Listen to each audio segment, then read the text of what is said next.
Fala aí, pessoal, tudo bem?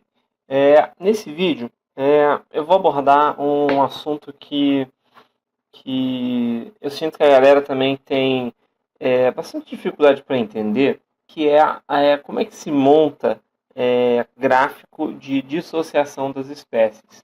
Bom, só para quem não se ligou pelo nome, o gráfico de dissociação de espécies que a gente vê na química analítica seriam gráficos que tem essa cara aqui, ó. Beleza? Podem ter, por exemplo, essa cara aqui.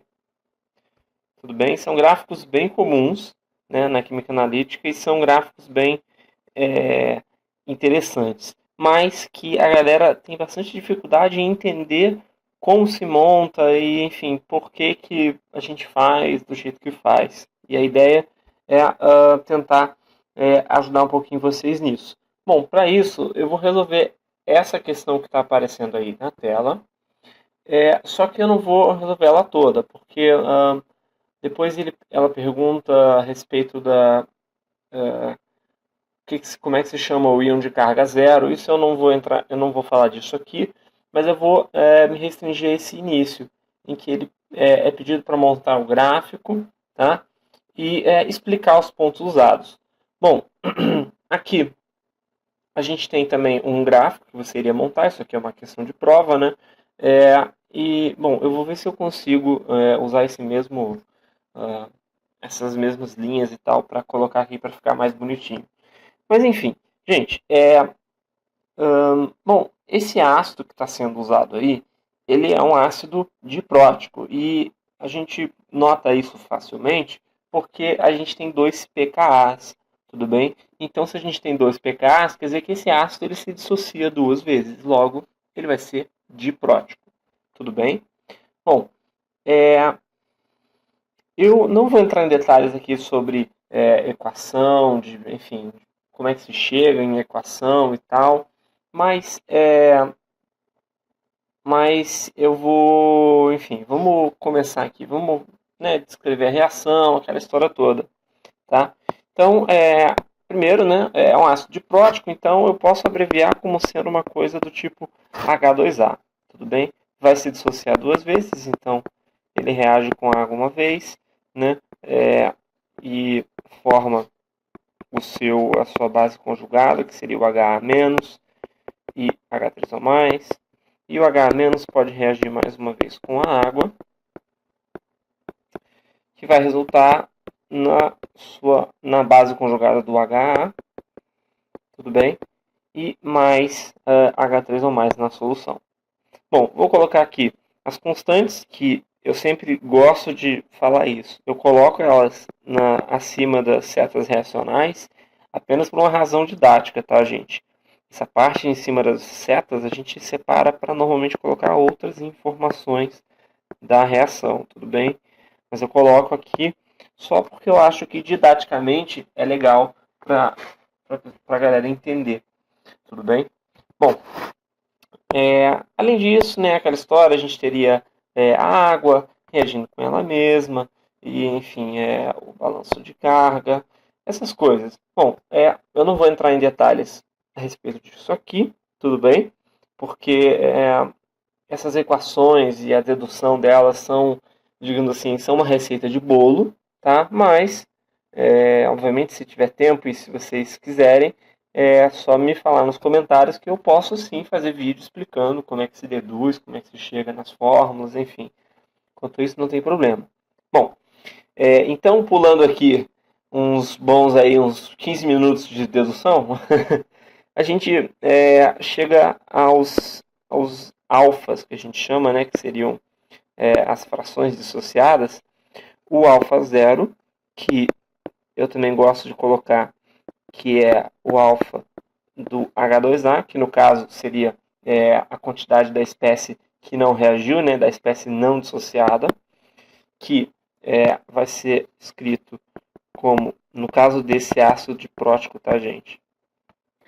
Bom, então aqui as equações de cada um dos respectivos alfas, tudo bem? E eu vou utilizar um pouquinho do tempo só para mostrar algumas dicas, tá? Para calcular essas coisas aqui. Bom, primeiro, né, a gente tem que saber o valor do K. Eu já expliquei em vários vídeos como é que eu transformo PKA para KA, tudo bem? Então, eu vou só colocar aqui os valores. K1 vai ser... Bom, a dica que eu vou dar é a seguinte. Se vocês olharem esses alfas, eles têm algumas repetições aqui. Primeiro de tudo é que a base é igual para todos. E isso era esperado, porque se a gente lembrar rapidamente o que é o alfa, um alfa qualquer, por exemplo, no caso um alfa 1, tá? Que vai ser o alfa do HA-, tá? Da primeira dissociação, ele é a concentração de HA- sobre a concentração analítica do ácido.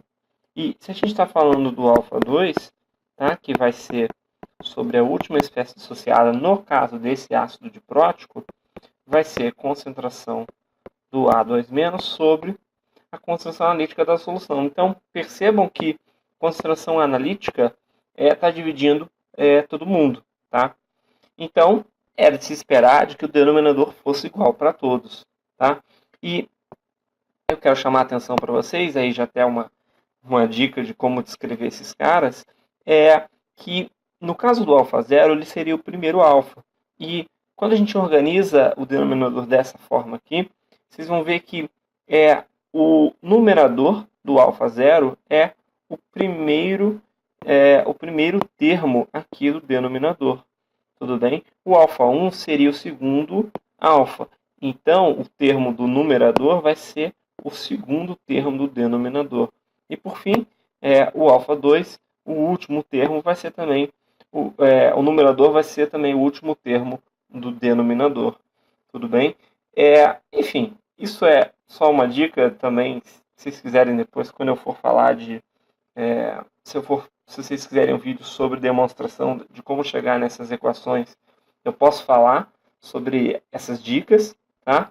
Mas, bom, o que eu queria falar para vocês é o seguinte: como a gente tem várias repetições, é legal quando eu for fazer essa conta, que como eu vou ter que calcular isso aqui várias vezes, a gente vai ver isso conforme a gente for desenhar um gráfico, é legal eu montar essa conta e deixar ela em blocos. Então, por exemplo, eu calcularia H3 ou mais ao quadrado, viria quanto que dá, e eu guardaria esse valor no papel, porque eu vou usar esse valor, por exemplo, no alfa zero.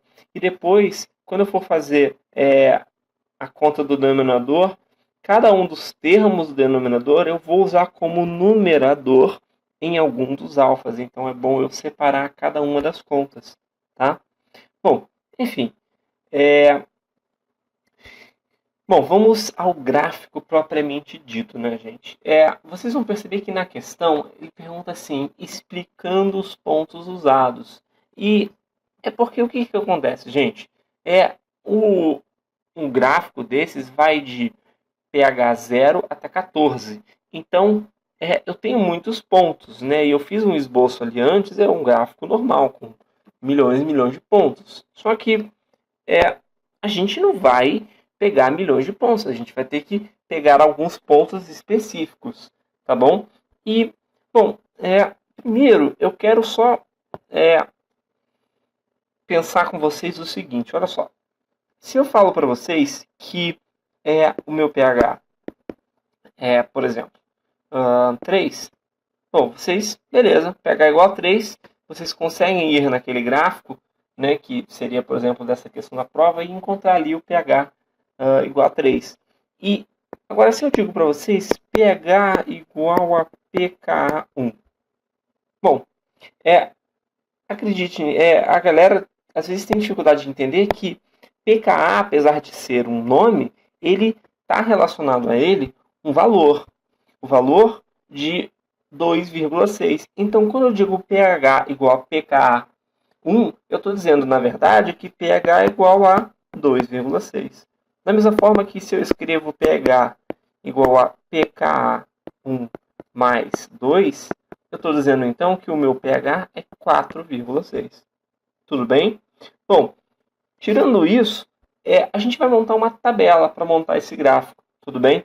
E A tabela, eu vou colocar aqui os pontos dessa tabela e depois eu vou explicar a vocês por que esses pontos são relevantes, tá? Essa tabela, ela vai ser uma tabela pH. Bom, o gráfico que a gente está montando é um gráfico pH versus alfa, não é? Então, bom, a tabela também vai ser pH versus alfa, tudo bem? Agora, a grande sacada é, poxa, mas que pontos que eu vou estar usando?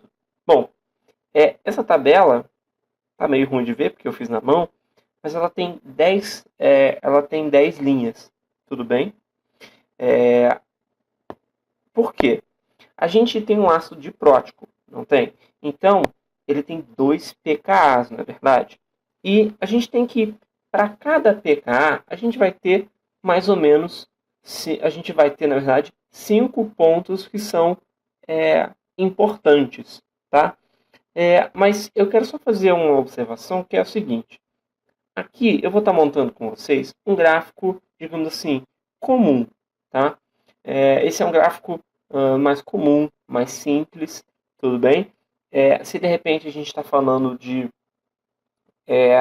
um gráfico em que eu vou até mostrar para vocês, mas a gente pode ter gráficos em que o que eu vou estar mostrando para vocês aqui não vai se aplicar muito bem, tá? Mas a maioria das questões que vocês vão ver, que vocês vão ser cobrados, vão ser gráficos mais simples como esse aqui, tá? Mas, enfim, vamos lá. Os pontos que eu vou estar preocupado são os seguintes. Olha só. pKa, pK1, né? pK1 menos 1, pK1 menos 2, pK1 mais 1 e pK1 mais 2, tá? Gente, isso eu vou fazer a mesma coisa para o pK2 também, e por isso que eu disse que esse ácido diprótico, a minha tabela vai ter 10 espaços, tá? Porque vão ser 5 espaços para cada pKa, tudo bem? Então, para o pK2,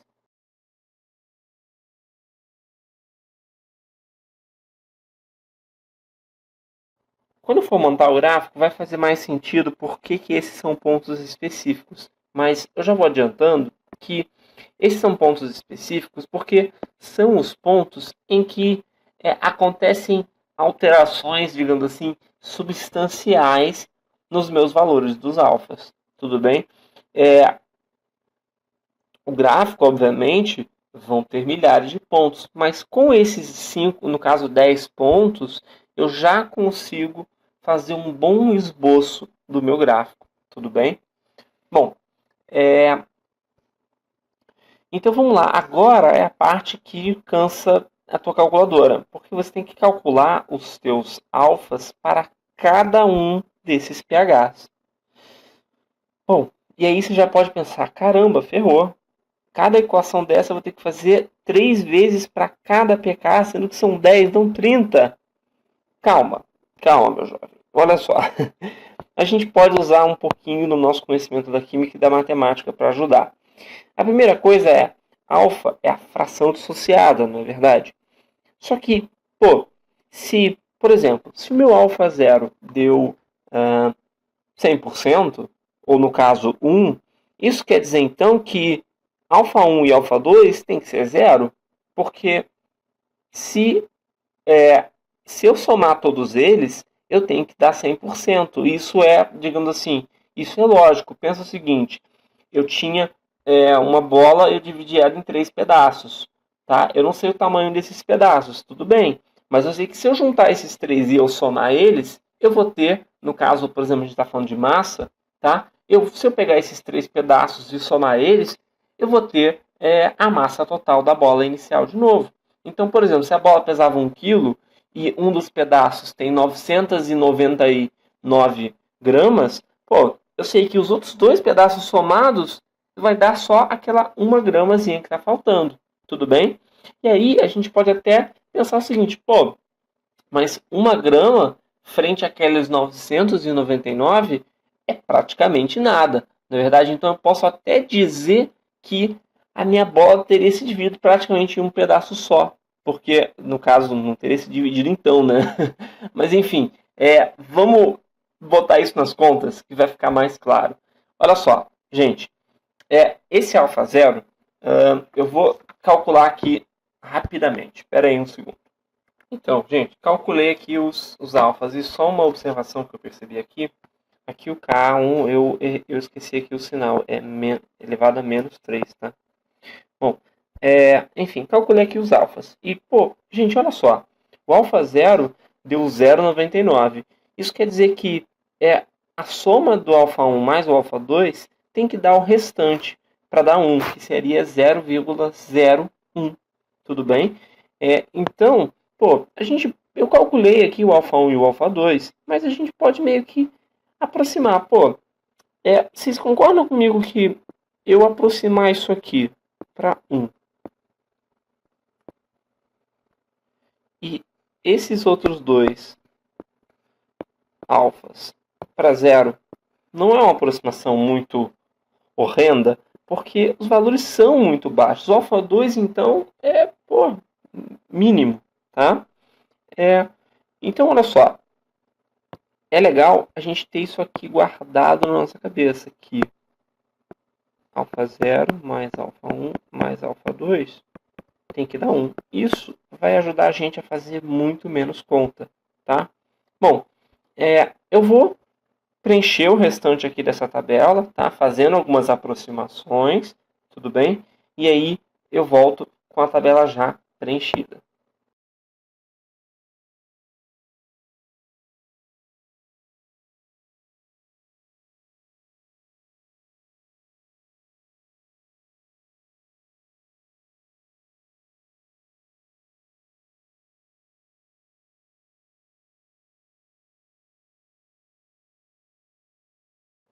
Então, pronto. Já preenchi aqui a tabela, tá? Lembrando que eu fiz algumas aproximações aqui, tá, gente?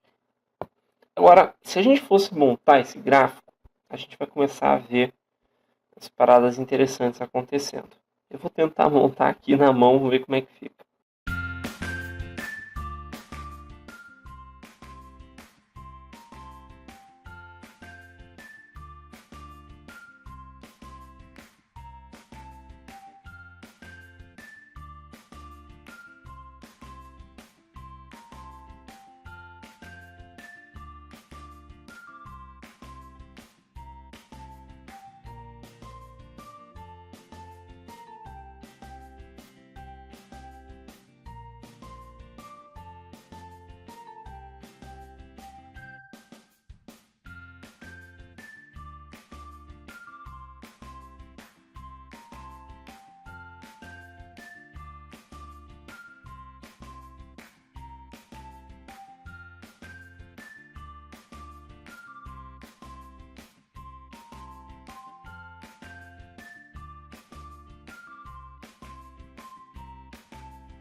Ufa, demorou um pouquinho.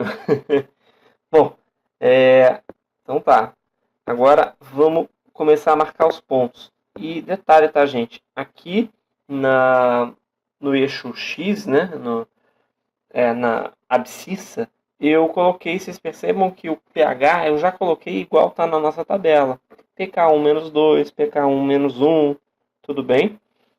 Pode botar o valor também, mas é mais comum colocar já assim, pK menos 2, menos 1 e tal. E, enfim, vamos lá. Então, olha só. Vamos marcar aqui os pontos, tá? Vou marcar aqui os pontos, tá? Eu vou fazer o do primeiro alfa, do alfa 0.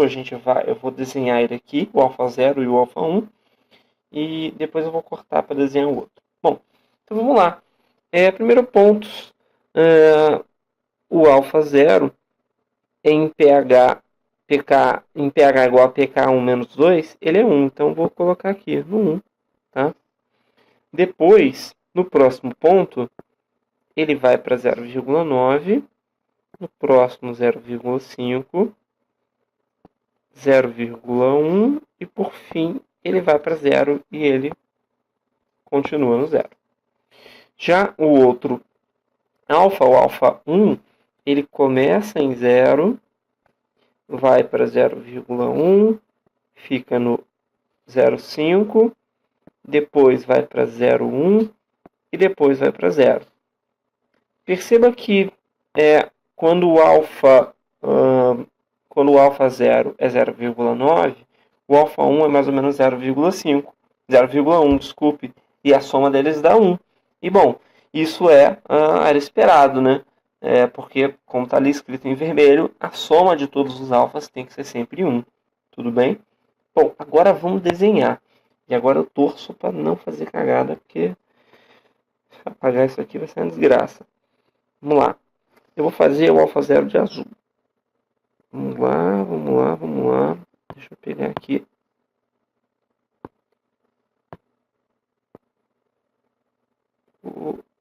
Peraí, já começou ruim já.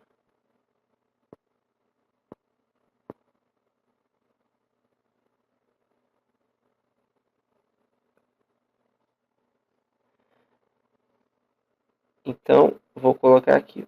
Esse aqui é o alfa 0. E o alfa 1 eu vou fazer de verde. Então, ele começa aqui no 0. Chegando aqui, ele vai na subida. Olha que coisa bonita. Então, esse aqui é o alfa 1. Tudo bem? E aí ele já começa a ter aquela cara que a gente conhece, né? E bom, antes de eu cortar aqui e desenhar o restante do gráfico, eu quero chamar a atenção para vocês agora do porquê que a gente pega esses pontos específicos. Gente, olha só. Presta atenção no seguinte. Imagina que eu vou calcular a diferença do alfa 0 no ponto pKa1 mais 1 e pKa2 menos 2. Então, o alfa 0 aqui e o alfa 0... Alfa 0 não, desculpe. Vou fazer o alfa 1 aqui e o alfa 1 no outro ponto. Bom, no pKa2, pKa1 mais 2, o valor Bom, o valor aqui no pKa1 mais 2 está aqui, 0,98655. Já no ponto seguinte, seria pKa2 menos 2, é 0,98814. Então, a diferença entre eles é muito pequena. Isso quer dizer, então, que tudo que está acontecendo entre eles é uma diferença muito pequenininha. E isso se repete em vários outros pontos que estão fora desses pontos pré-determinados. Então, por exemplo, se eu fosse calcular a diferença do alfa 0 nessa região aqui em verde, eu ia ver que a diferença é que talvez aqui no início o valor seja 0,99998 e já aqui chegando mais próximo do pKa1 menos 2, o valor seja 0,998. Então, a diferença é muito pequena, tá? De modo que não convém a gente ficar calculando o valor dos alfas para essas regiões, porque como eu disse lá no início, apenas nas regiões que são esses pontos pré-definidos, né, que seria pKa menos 2, menos 1, mais 2 e o próprio pKa, ou seja, 5 pontos para cada pKa do ácido, são os pontos em que eu tenho alterações substanciais nos valores. Qualquer coisa que está fora desses pontos, as alterações são tão pequenas que normalmente a gente nem se dá o trabalho de calcular. Tudo bem? Bom, agora eu vou só terminar aqui o gráfico. Vou fazer aqui o que seria o alfa 2.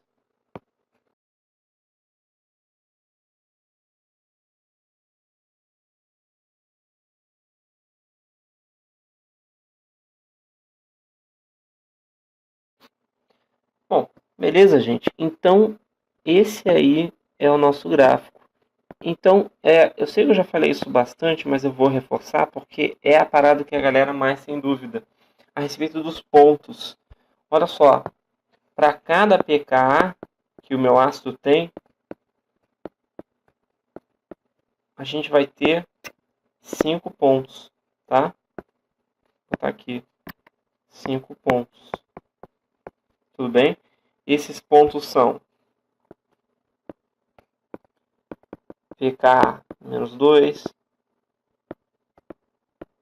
pKa-1, pKa,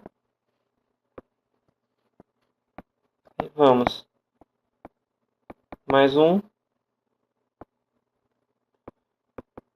e mais 2. Então, por exemplo, se fosse um ácido triprótico, que eu tenho pK1, pK2 e pK3, eu teria então 15 pontos no meu gráfico.